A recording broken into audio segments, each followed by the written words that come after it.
Hello, my friends, and welcome to the RobCast. This is episode 182, and it's called Seatbelts and Snowflakes. And in this episode, Seatbelts and Snowflakes, we're going to cover all sorts of ground. But first, I need to tell you a story because I think you're going to dig this story. A couple of years ago, a filmmaker named Andrew Morgan approached Kristen and I with an idea. He said he wanted to make a movie about my work, but he didn't know exactly what form it would take, but he wanted to start filming what I do. So obviously we had all sorts of questions and we went back and forth, but Kristen and I have tremendous respect for Andrew, and so we agreed. So he started shooting events and tours and interviews and RobCast. He would film me doing these episodes of the RobCast, and I distinctly remember probably, I don't know, like a year and a half into it, thinking, I wonder whatever happened to that movie that Andrew was making.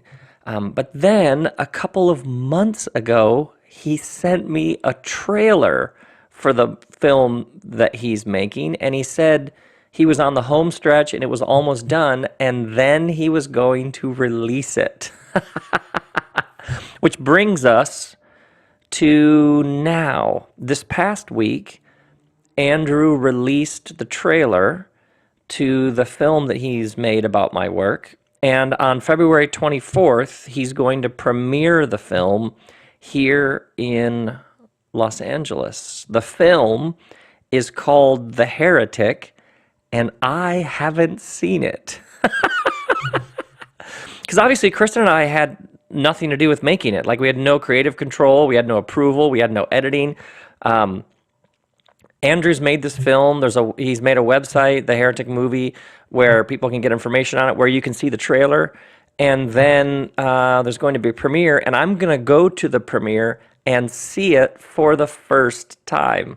And then Andrew said, well, if you're going to see it for the first time at the premiere, how about immediately following the screening, you come up front and then we'll ask you questions about what it was like to see the film for the first time. And then I said, but I'm going to have questions. I'm going to know why you included that and left out that. I'm assuming I'm going to have a bunch of questions. So after the screening, then we're going to kind of interview each other.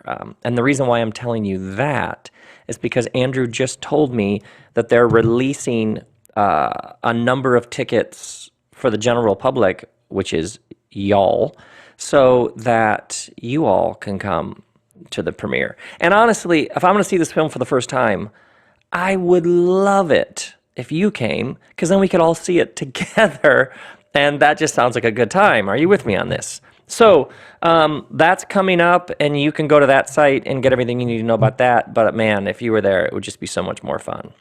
And speaking of you being there and having it be way more fun, I am headed to Texas in a couple of weeks. The Holy Shift Tour rolls on. Pete Rollins is opening, and we've been to Tucson, Phoenix, San Diego, Santa Barbara, but now in a couple of weeks, we're headed to Texas. We're doing 2 nights in Austin, then Houston, then Dallas. We'll be at the Majestic, one of my favorite venues. And then we'll wrap up the Texas leg in San Antonio, and then there's lots more cities after that. But all of you Texas people, you are a loud, vocal, charming group, but you've made some noise over the past little while about when is the tour coming to Texas, and the answer is in a couple of weeks, and I'm so looking forward to seeing you there.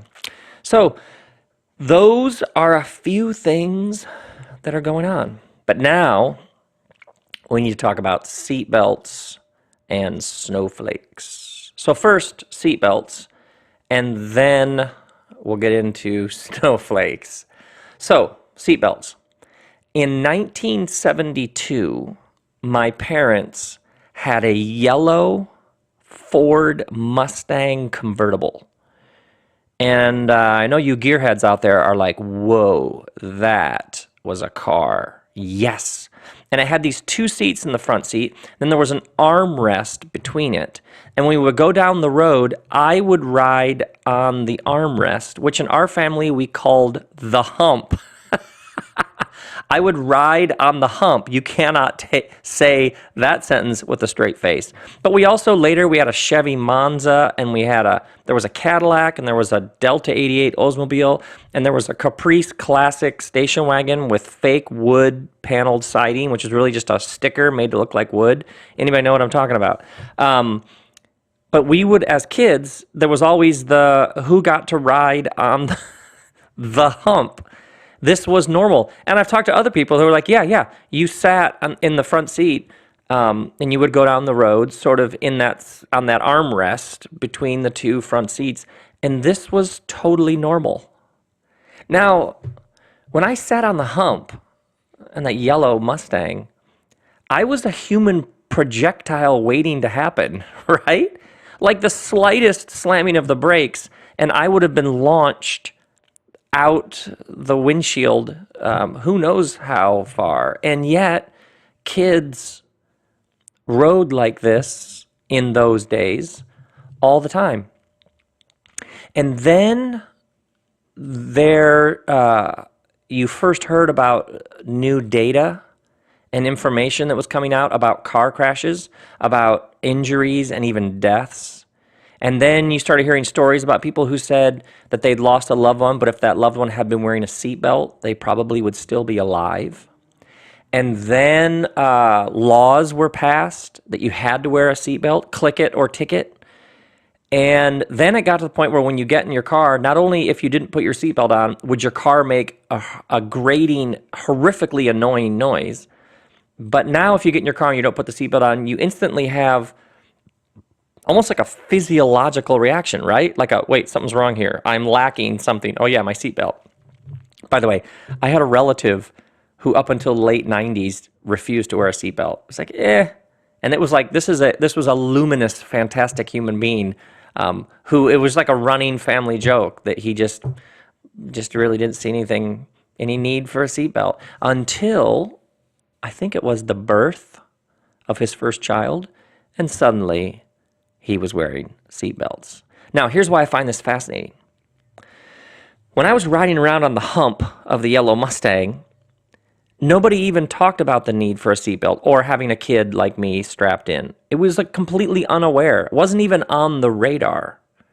And something that was unaware in a relatively brief period of time became something that everybody did out of habit, and if you didn't do it, it felt unnatural. Something went from nobody even thought about it to everybody did it without even thinking. Imagine if I said to you, when I think about riding on the hump, I mean, did my parents even love me? You'd be like, yeah, of course your parents loved you. Relax. And I'd say, but they let me ride on the hump. I could have gotten hurt. You would probably say, Rob, calm down. That was how everybody did it. That was normal. That was how everybody did it until they didn't. Now, let's go from 1972 to 2018.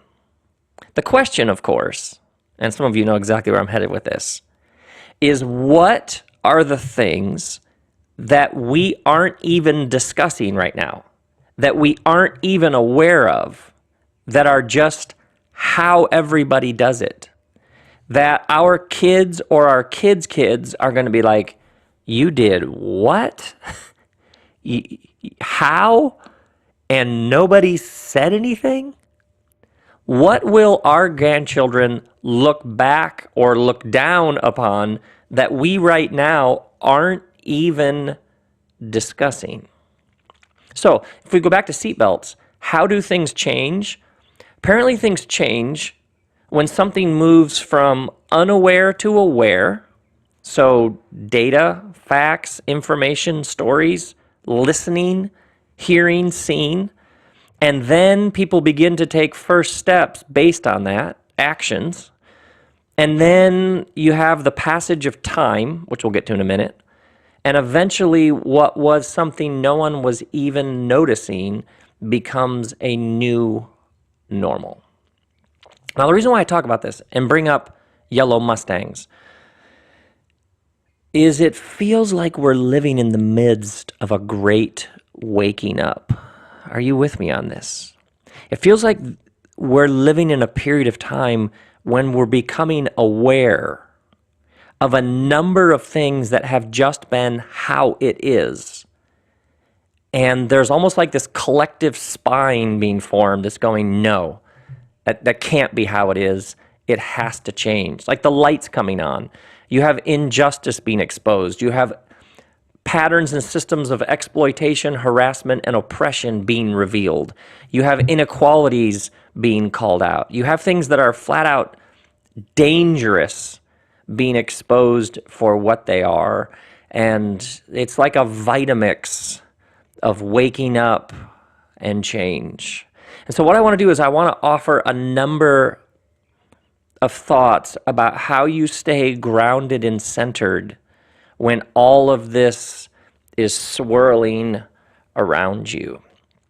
And I actually have 7 thoughts because 7 just seems like the right number for this. You know what I mean? And it just turned out to be 7. So first off, number 1, consciousness is the great mystery at the heart of the human experience. Not just consciousness like you can reflect on your life. What? How does that work? Not just consciousness as, wait, you can stand at a distance and reflect and analyze and ponder, but consciousness as, why do some people wake up and others appear to stay asleep? Why do some see certain things and others don't? Why do some taste? And once you taste, you can't untaste. And once you see, you can't unsee. Why do some become dissatisfied? Why do some spot the injustice and another sees the same thing and not only doesn't see any problem with it, but seems to double down on preserving and protecting it, even if it's unjust, abusive, evil, and furthers inequality at some level? How come some people go, it's not good enough? We got to be better. How come some seem to bend their ear and hear the voice of the voiceless, those who need help, and others just skate on by? Consciousness, and why some people become aware and some don't. Some wake up and some seem to stay fast asleep. Some become deeply dissatisfied with how it is and want more, bigger, wider, better, more expansive. And others like things nice and neat and black and white in the box. It is a great mystery. Take 2 alcoholics. And alcoholic A, her friends and family gather in her living room. And they say to her with great love, we love you, but alcohol is ruining your life, and you've said it, and we see it, and we'll do anything to help you get help. And alcoholic A says, oh my word, I'm so moved you would do this intervention. Thank you. Can I go somewhere tonight and get help? And then alcoholic B, friends and family gather in her living room. Very similar circumstances. Friends and family say, we love you, alcohol is ruining your life, you've said it, we've seen it, we'll do anything to help you get help. But alcoholic B says, get out of my living room. Do you know what I mean? I'm sure you have seen this because you and perhaps you have people around you who continue to make choices. And you even had conversations with them where they're like, I realize this is the most destructive thing I could be doing, and yet they keep doing it. And you find yourself just beating your head against the wall. Like, why do they keep making these kinds of choices? Why do they stay stuck in these patterns? Or maybe you and your tribe, maybe those who you went to school with, those who you were raised with, those who you were part of a community with. You've seen something you can't unsee. And they continue on exactly as they always have. You know that thing when you run into somebody that you haven't seen in like 20 years, and 17 seconds into the conversation, you find yourself thinking, oh, dear God, they're doing the same jokes. They have the same biases. Like they are quoting the same people that they were when we were 21. Almost like you realize, I thought everybody got on the bus and went on the journey. You know what I'm talking about, right? It sort of blows your mind. Like, really? It's like they're still back there.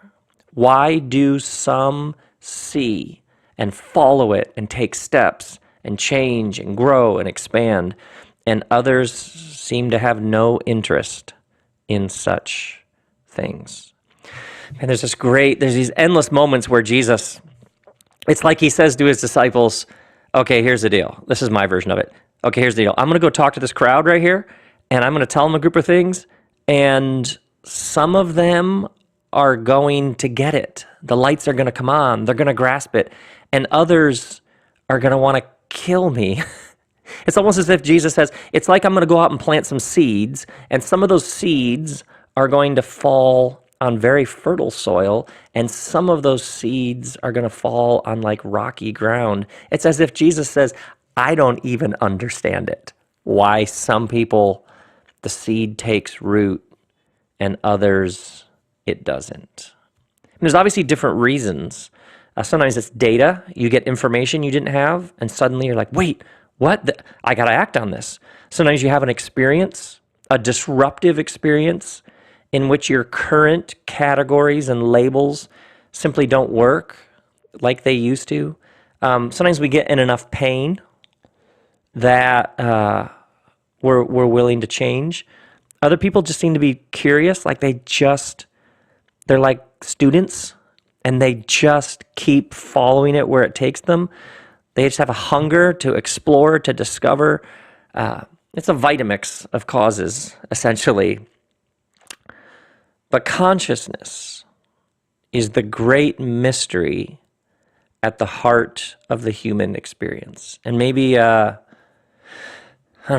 with the people closest to you, maybe with your family, with a partner, with business associate. Maybe you've lived this in a very kids, parents. You're like, how come they don't see it?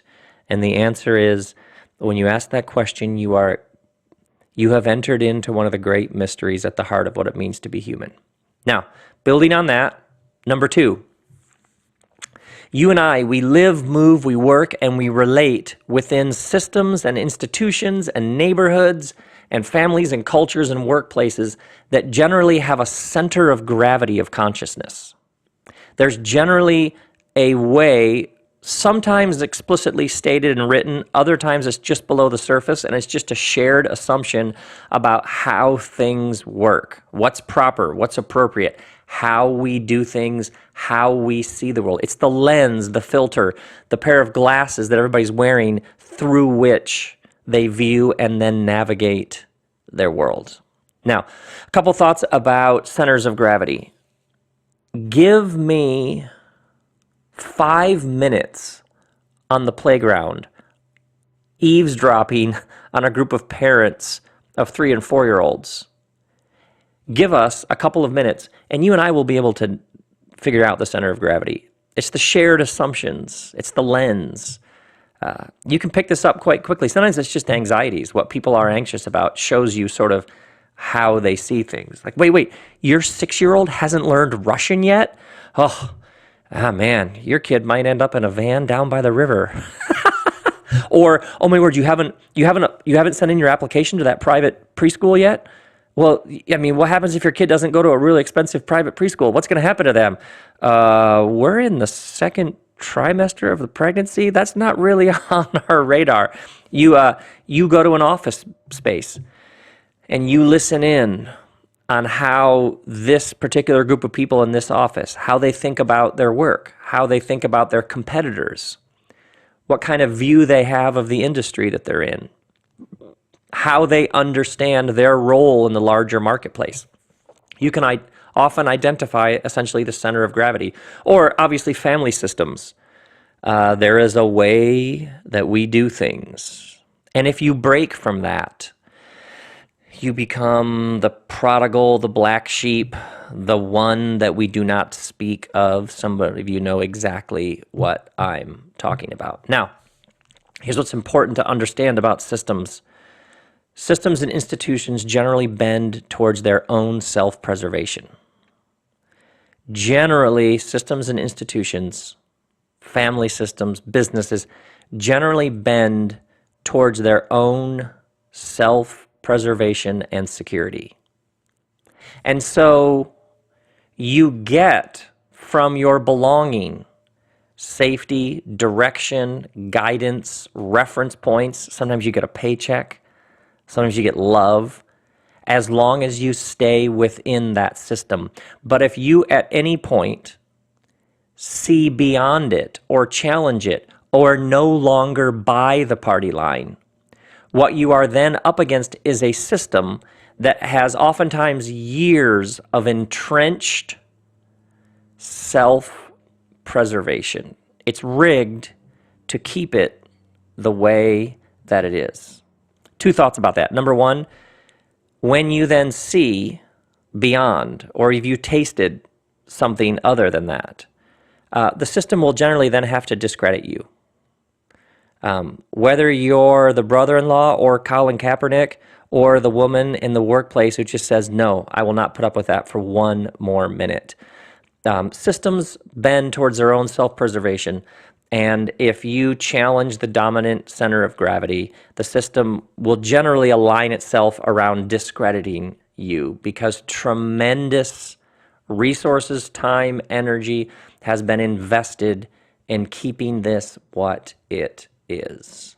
Now, the flip side of that is something may be big, entrenched, may have a legacy, it may have lots of money on the line, but the moment at which the horse and buggy reached peak horse and buggy technology, when the ride was the smoothest, when the upholstery was the most luxurious, when the horse and buggy had reached a new level of comfort and efficiency, was the exact moment Henry Ford was in his garage experimenting with something called a car. Come on. Something may seem huge and it may seem too big to fail one day before it's upended by the new thing.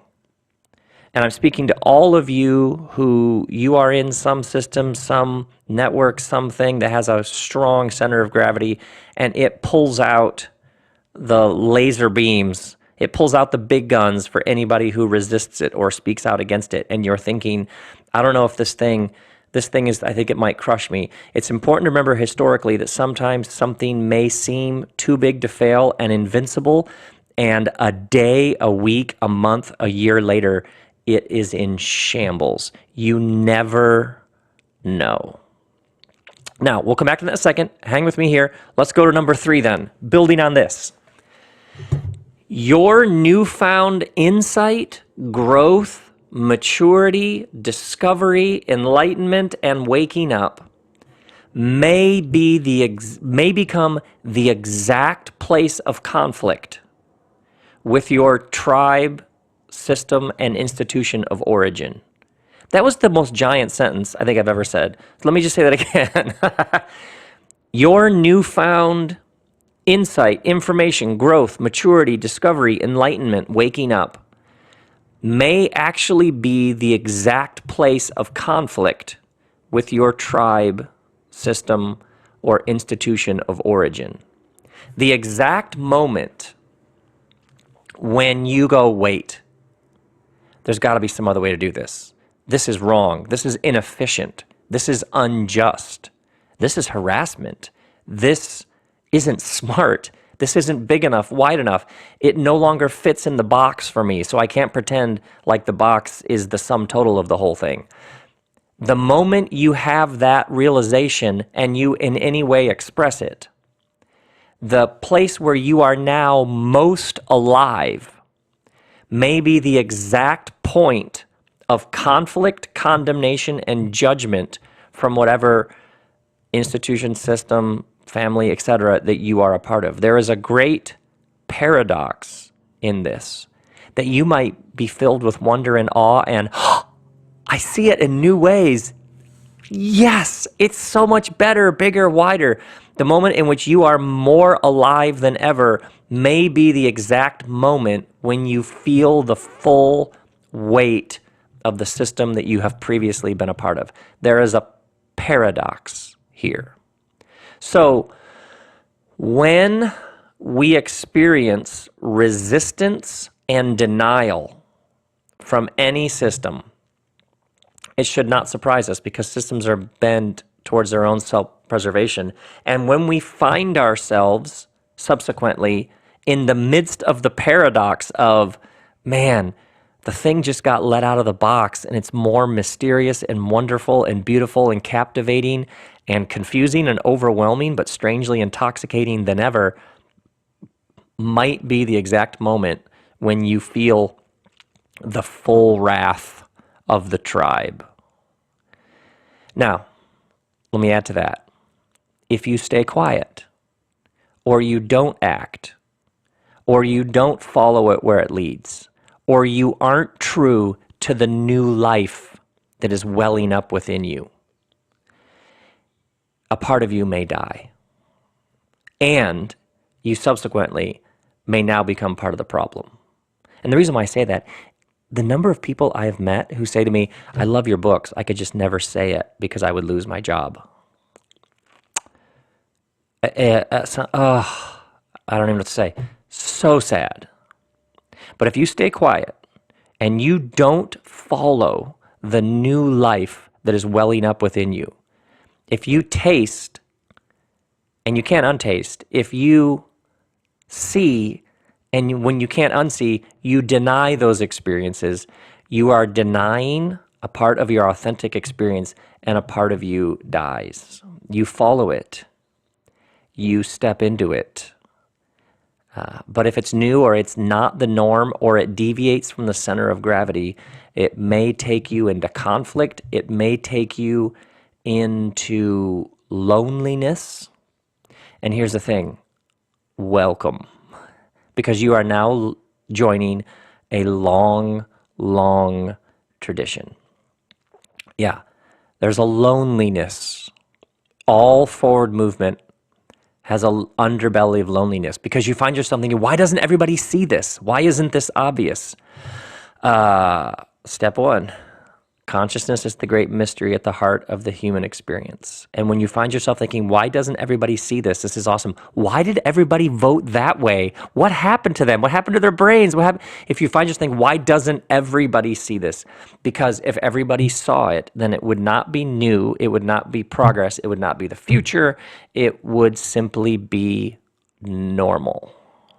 Yeah. So a lot of people weren't taught this. A lot of people were taught, well, obey.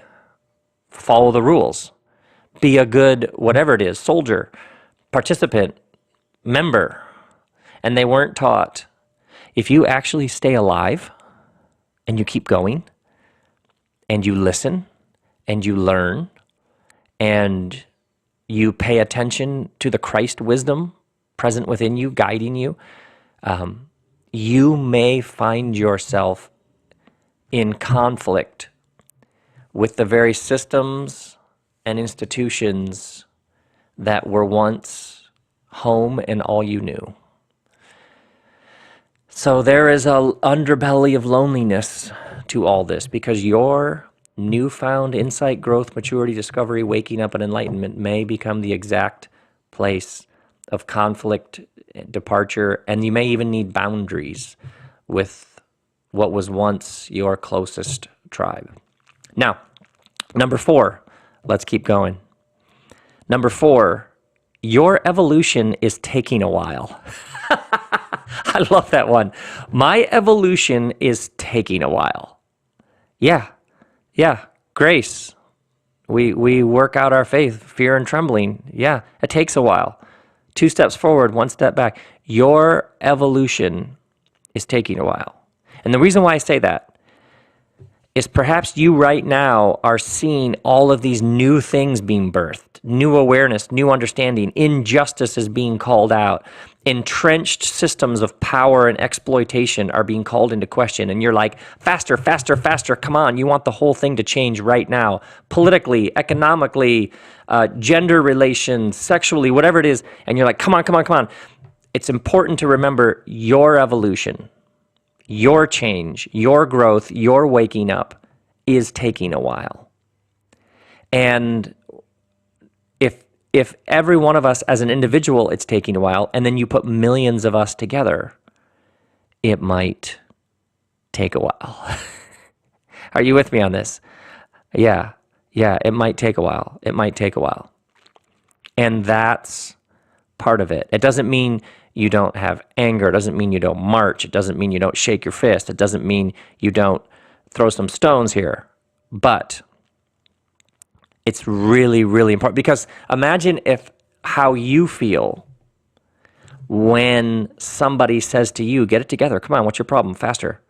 Imagine when you feel condemnation and judgment on yourself for the ways in which you haven't yet arrived, whatever that means. So it's really, really, really important. Why don't things happen faster? Because what's true of your own body as an individual is true of the body politic and the body plural. And so here's why I say this. It's really, really, really important. If you forget that your own waking up, your own history, your own unfolding maturity is taking a while. If you forget this, your enlightenment can easily become an obstacle to the enlightenment of others. Come on. That's a big, bulky sentence, but you feel me on that, right? And that is why, my friends, in some weird way now you're seeing that the left is the new right. Anybody observing this? Before it was like, yeah, there's this one side that's like brittle and narrow and judgmental. But now it feels like, wait, it seems like in response to that, the group on the other side is becoming, there's a group within that group that's becoming brittle and judgmental and just as shrill. How many of you have observed, it feels like there's fundamentalists on both sides? Anybody here, you have traditionally seen yourself as one side of the spectrum, but you have recently seen a critique of your own side that you agreed with from the other side. And you're like, wait, what is happening here? What happens here is if you forget that change takes a while, because your own growth and your spiritual path and your evolution and waking up and enlightenment is taking a while. If you forget this truth, you can easily become the kind of person who's simply pointing fingers at how much they don't get it. And now you may actually be in the way of them getting it, because they're thinking, if that's what it means to get it, I don't want to get it. There's nothing interesting or compelling. You think that's going to win me over? That attitude, that narrowness? You see this. Many people talk about all the hate on the internet, talk about Twitter, talk about this person reacting to this person, talk about this snowflake who can't handle basic truths, etc. You have to begin with the humility of your own evolution. I have this new friend who's he's such a lovely human being. He's probably late 30s, early 40s. And we were standing on the sidewalk the other day, and he said to me, you realize, I've been listening to the RobCast. He said, I have to listen to the episodes 5 or 6 times in a row. And he's so charming, and I can't even explain how compelling this guy is. But he said, you have to understand, I didn't come from a tradition that thought about any of these things, thought about the spiritual depth of life, that asked these sorts of questions, that wrestled with these big topics. He's like, and he put his hands like sort of one on either side of his head, and he just says, I haven't thought about this. I'm thinking about this stuff for the first time in my life. He's like, that's why I have to listen, and then I have to listen to it again. And he's like, 5 or 6 times in, it starts to sink in. Is that so beautiful? Because he's us. He's all of us. He's me. The number of things that I have to listen to 6 times. This seriously moves me, by the way. And what you're seeing right now, the bloated ego that is so quick to point out what's wrong with them and how stupid they are and how they're unable to deal with the facts. If you begin with your own unfolding path and you approach people in that humility, your deeply held convictions, your activism, you standing up and shining a light on injustice may actually be more compelling, because it's possible to be right in the wrong way. It isn't just what you see and what you believe, it's how you hold it.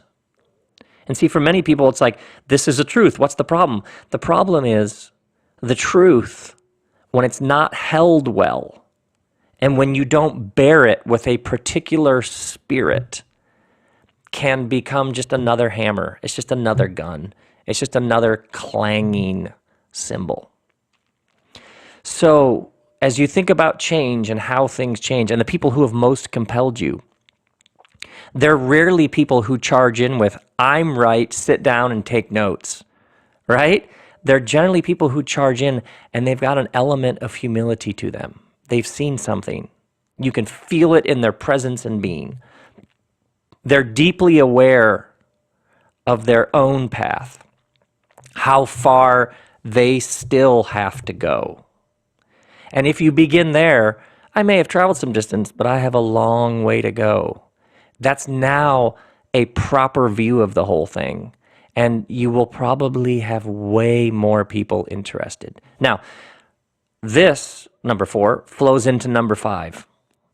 Because you are tuned into this then, you affirm movement wherever you see it. Are you with me on this? You affirm movement wherever you see it. If it's from your side, the other side, that group, the people wearing that uniform, if you're serious about taking part in the great movements and change that have been unfolding for literally thousands and thousands and thousands of years, then you affirm movement wherever you see it, and whatever tribal or group affiliations you have, the beautiful positive movement that you see triumphs and transcends over that. Here's an example. My beloved friend Pete Holmes, one of my other Pete friends, Pete Holmes and I were doing a show at Largo, I think it was early last year, maybe a year ago. And we had a whole thing worked up that we were going to do. And then we're getting ready to go on. And Pete says, I have an idea. He says, it might be a terrible idea, but sometimes terrible ideas lead to good ideas. So I'm just going to pitch this terrible idea. And he said, let's scrap everything that we've prepared. And let's go out with a piece of paper and a pen, and let's ask the crowd what they want us to talk about, and then we'll do the whole, and then we'll make that list, and then you and I will spontaneously do the whole show about that list of things they want us to talk about. And that idea was so bad it was good. You know what I mean? It's like if you walk around away from me, if you walk directly away from me and you keep walking, eventually you go around the planet and you'll come back to me. It was so bad that it was good. And we're like, let's do it. So we go out and we say to the crowd, okay, we scrapped everything we're going to do. You tell us what this show is, and then we're going to make a huge list and we're going to do something with that. And so people started shouting things out. And as you can imagine, people were shouting just the most random things ever. But I swear to you, somebody shouted. This is in a comedy music club here in West Hollywood. Somebody shouted out, white privilege. That's, somebody paid money to sit at a seat in a comedy music club on a whatever weekend night it was. And when they were told, hey, we will do the show about whatever words, somebody yelled out, white privilege. Now, the reason why I point that out is I doubt 10 years ago, if Pete and I had done that, I doubt anybody would have yelled white privilege, right? Yeah, this phrase has sort of entered our communal lexicon. So you can read that as white people of privilege are out of it, don't get it, true in many ways, or you can read it a different way. Lots of us who grew up with incredible privilege and were so unaware of how the system was rigged in our favor. Lots of us are waking up, and of course we don't fully get it. Of course we're fumbling around, but I'm telling you what, millions of us are listening. We're listening in a different way. We're asking a whole new set of questions. We feel things we didn't feel before. And if we go back to seatbelts, that's generally how it starts. You want huge change. You want whole systems to be restructured, to be more fair, more just, more equitable. You want the whole thing re-rigged so that massive movements generally start when people start listening and hearing and seeing what they were previously unaware of. And I remember that night thinking, we have so far to go. We have such a long, long path ahead of us. But it begins by affirming movement wherever you see it. If people are yelling out white privilege, which means it's something people are aware of, something people are talking about, it may not be a very big step, but it is a step. And in the largest of your person, what you do is you affirm movement wherever you see it. The ego loves to cling to the idea that it's ahead. The ego loves to form an identity around, I get it, and those other people don't, they're behind. Yeah, progressives often, when a progressive has a swollen ego, you need somebody to be the entrenched, repressed, conservative fundamentalist, because then the progressive can cling to that as a new form of identity.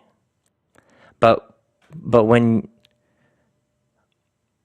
you are deeply attuned to the fact that your own evolution is taking a while, when you're moving in that kind of humility, then you're listening, you're learning, you're asking questions, and you are affirming movement within yourself and others wherever you see it.